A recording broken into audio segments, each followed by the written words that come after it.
Hello everyone, this is a fancy back. Learn how to play. Today I'm going to look at how to play the game of Tarot, which is a trick-taking game, more specifically French Tarot, which uses a French Tarot deck of cards. I just reviewed this one. It's up alongside this one. I apologize, I just hit my tripod and lost the box. But yeah, you can check out the review of this one up alongside this.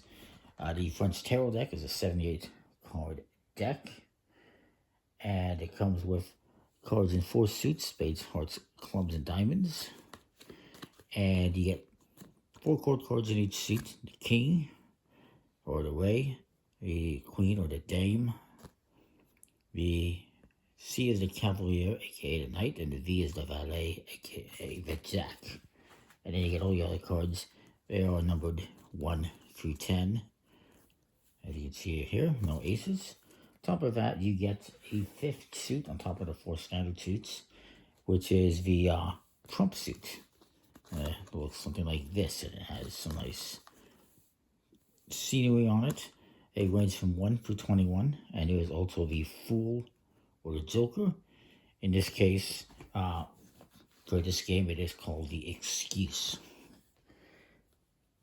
These cards collectively are known as the honors, or ooglers in French. And they are each worth, I know it says 5 points on here, but theoretically, technically, they're usually known as being worth 4.5 points. The kings are also 4.5 points. The queens, I wish I hadn't shuffled these all into the deck, are, the queens are 3.5 points. Cavaliers are 2.5 points, and the valets, the jacks, are 1.5 points. Every other number card and trump card, like these and like these, are all worth 0.5 points. The game is usually primarily played with 4 players, but it can be played with 3 or 5 players. We won't get into that though.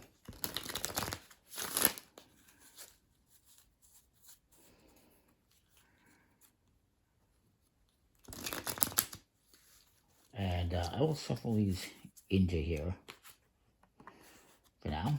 We're going to deal out 21 cards. Not 21 cards, so I don't know how I got 21. I guess it's because I'm seeing a 21 on the box. You're going to deal out 18 cards. Plus, I just saw the 21 card. You're going to deal out 18 cards to each player. I'll just do that. I believe, technically, usually you do is 3 at a time. And then you deal 1 as the dealer into the center for what is known as La Sienne, aka the dog, which is basically the kitty for the game. And you're never going to deal the last card into this or the first card. So you deal 3 to your opponents, 1 to the Sienne, and 3 more to yourself. In all, you're going to have 6 cards in this dog, the Sienne.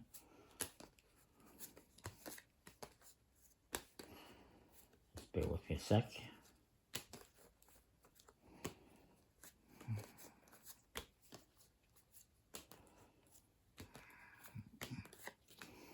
This is basically going to be like a pot that you're maybe scoring, you may not be scoring.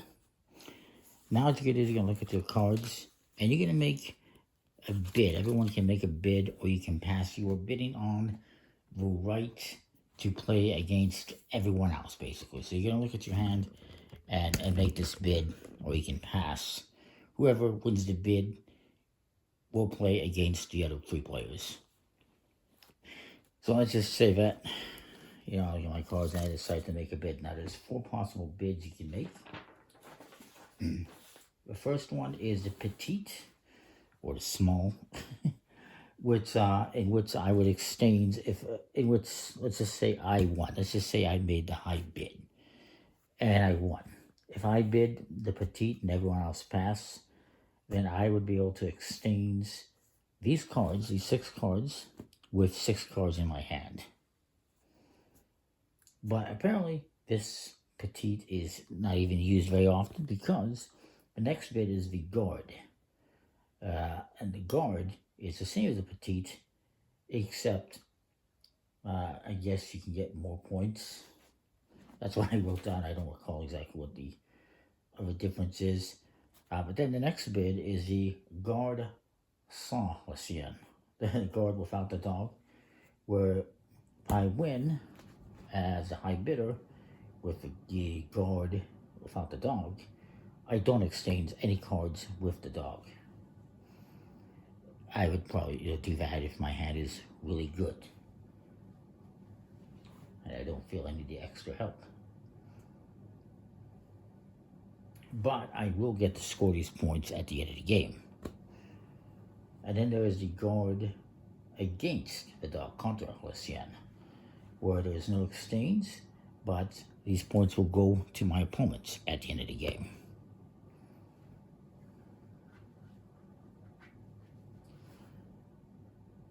Now, if you are exchanging cards with the chien, you're going to actually reveal them. And you are not allowed, when you exchange cards, you're not allowed to discard a king or court card into those cards. Or I should say it's the honors. You cannot discard the honors, the 1, 21, and the Fool card. And kings cannot go back here after you make the exchange if you do that.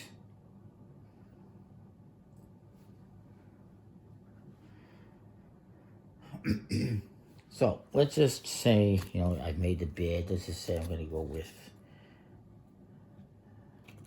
guard without the dog, guard sans le chien. And so I'm not going to exchange any cards. I'm not even going to look at these, but we can look at them. We already did look at them. They're okay.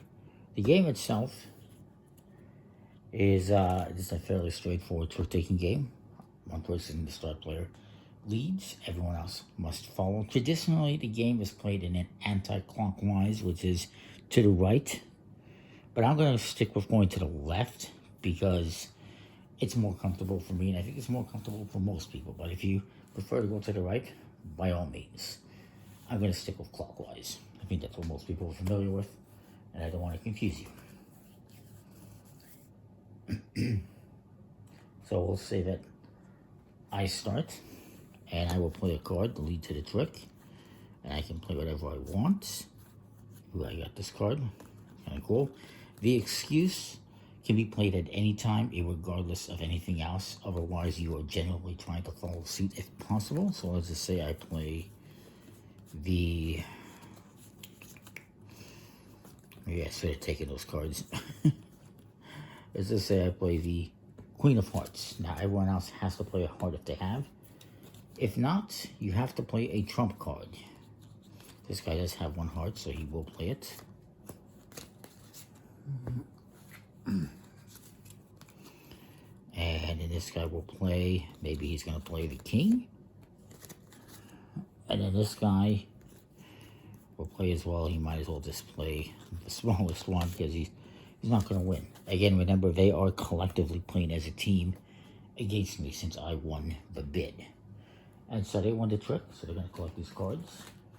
And the person that wins gets the lead. Maybe he wants to play hearts again. I'll do this for a reason. And then this guy will play a heart. And I will play a heart. Now I could, if I want to, play this card, but it's points that I would give up for nothing, which I don't want to risk. And this guy doesn't have any hearts, so he's going to be forced to play a trump card. If he cannot follow suit, first you must play trump, and you have to play the highest trump that you have. And if I had played a trump, let's say I played this 11, they would have to play a higher trump. Unless you did not have one, then they can play a lower trump. If you did not have the suit that was led or a trump, then you can play anything else. But they have to play basically the highest trump, so they play that one, and they win. And now they're going to lead on the suit. And of course, you can lead trump at any time. Maybe he decides to lead with the 13 of trump. This guy will play a trump. He has to play higher if possible, which he can. This guy will play his 21 because it makes sense to. And then I will play, since I cannot play the highest one, I don't want to play the 1 because that's 4.5 points. I'll just play this 9. Since I can't beat 21. And so they win, they collect that. It's how the game works. It's pretty much like any other trick-taking game. I haven't even won any tricks yet, which is not good since I am the guy who placed the bid and is trying to win all the tricks, or as many as possible. Scoring in this game, once you've played through all the cards, that can be a little bit difficult to wrap your head around. To mention a couple other things here.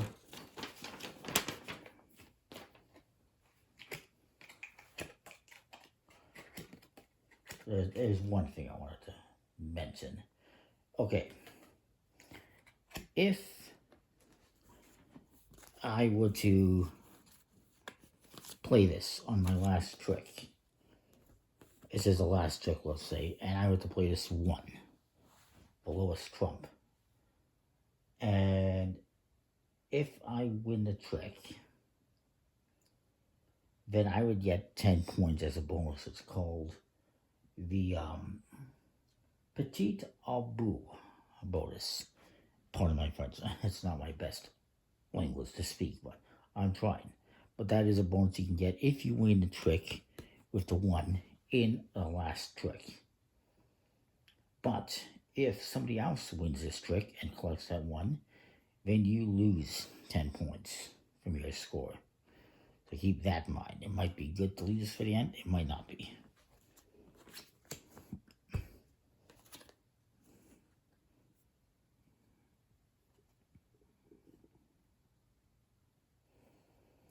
And for scoring, the way you're going to look at it is these are the amount of points you're going to need to win based on how many honors you win. I think there's a different way of looking at it based on, I guess that was it. Yes. Well, actually here, yeah, it's the same thing. So if I were to get all 3 honors, that is the, the 1, the 21, and the Fool. The Excuse, if I was to win all 3 of those, I would need 36 points to win.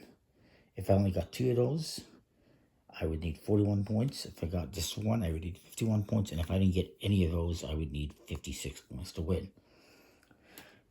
The way you're going to calculate points is by scoring up what you want. Of course, remember, the 1, the 21, and the Excuse are worth 4.5 points.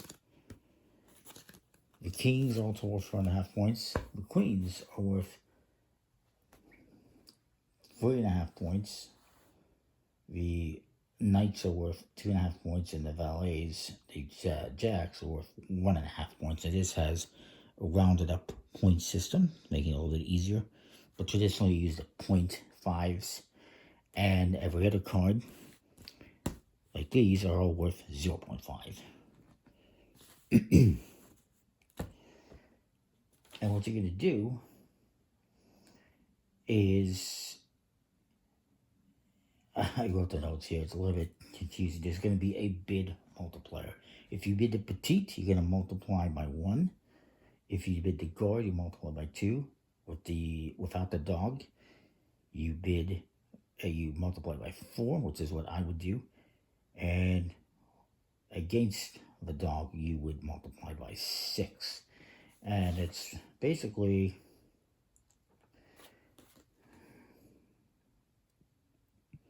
well, here it explains it a little bit differently. It's the 40 cards, it's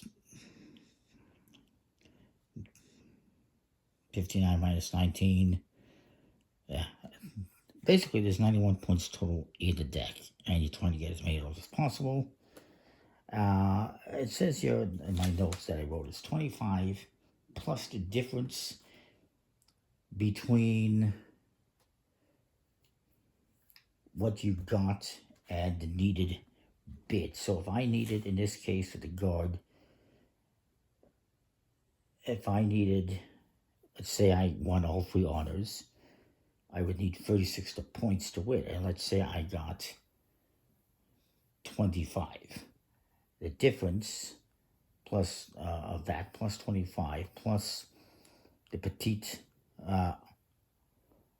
boot bonus, if I got that, divide that by the bid multiplier of 4, and now we're telling you about it's a little bit confusing, the points.